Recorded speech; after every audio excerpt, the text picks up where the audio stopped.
મૈદરપુરામાં મકાન ભાડે આપવાના મુદ્દે મારામારી, દલાલ સહિત પરિવાર પર હુમલો।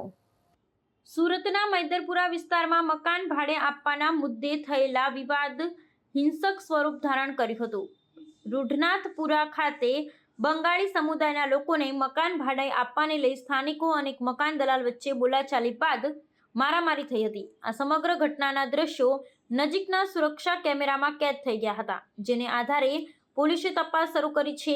આ ઘટનામાં મકાન ભાડે અપાવનાર દલાલ પર પાડોશમાં રહેતી એક યુવતી સહિત 5 લોકોએ હુમલો કર્યો હતો।